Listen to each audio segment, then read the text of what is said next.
What would happen if you built a refuge for a persecuted people in a place where another people already lived? In the next few minutes, you'll learn why this moral quandary is at the root of the struggle between Israelis and Palestinians, and what you can do to help achieve a just peace for everyone in the region.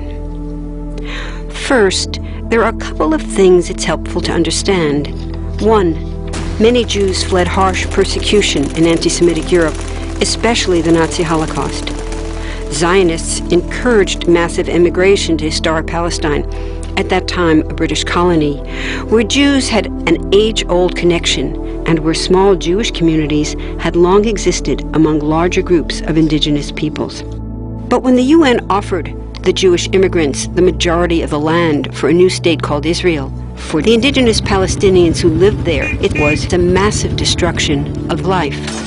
They rejected the UN's partition plan, and several Arab states invaded the new state of Israel. Israeli forces essentially erased over 400 Palestinian villages and towns. By the end of the fighting, Israel controlled 78% of historic Palestine. And when 750,000 Palestinians who fled or were expelled during fighting tried to return to their homes where the new state now stood, they were permanently barred by the Israeli government. While over 100,000 of their relatives and neighbors who hadn't left became second-class citizens of the new state, along with the new Jewish majority. Today, Palestinian refugees and their descendants number in the millions. Most are in the Gaza Strip, the West Bank, and Jordan. Many are spread throughout the world, with millions still living in refugee camps, seeking to return to their homeland. To sum up, one group of refugees found a much-needed home, but in the process, a new group of refugees was created. Here's the second thing to understand. Israel was founded as a Jewish state. But now ask yourself, what exactly does that mean? People had lots of ideas about what a Jewish state should look like. Some called for equality for all citizens. But what was created, in practice, was institutional discrimination against non-Jews. In other words, Israel ended up being built on a blueprint of exclusion. The Israeli government wants maximum land and resources for Jews, but not the Palestinians living there.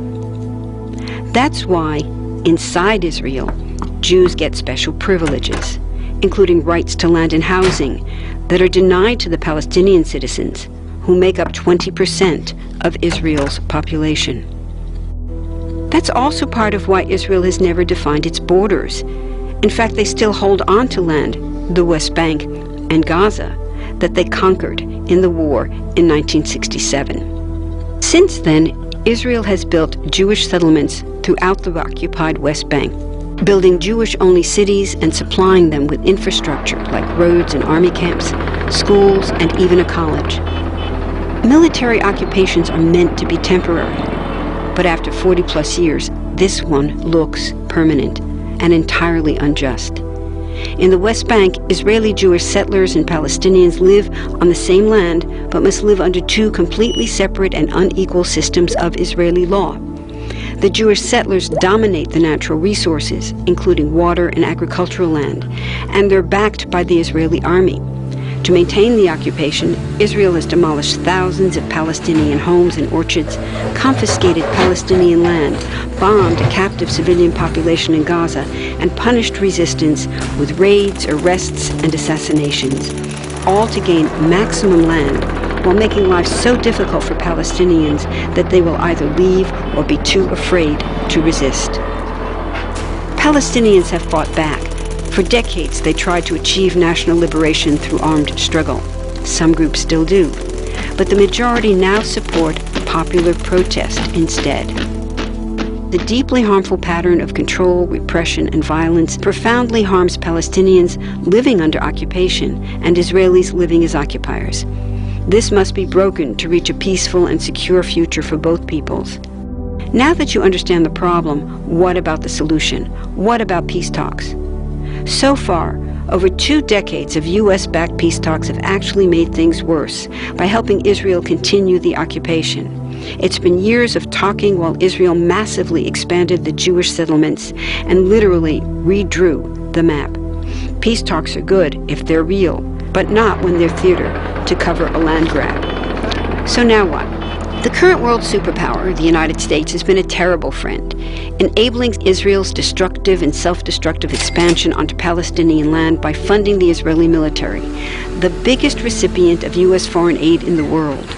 But there's another superpower that can make the difference: you. There's a movement with hundreds of thousands of people just like you across the world, including Palestinians and Israelis, protesting, educating, divesting, and boycotting, all to bring nonviolent international pressure on Israel to stop violating human rights of Palestinians. Throughout history, where governments have failed to push for justice, people just like you, like us, have taken the lead and won. Now it's the Palestinians' turn for freedom and justice. We can pressure Israel to end the occupation and the discrimination.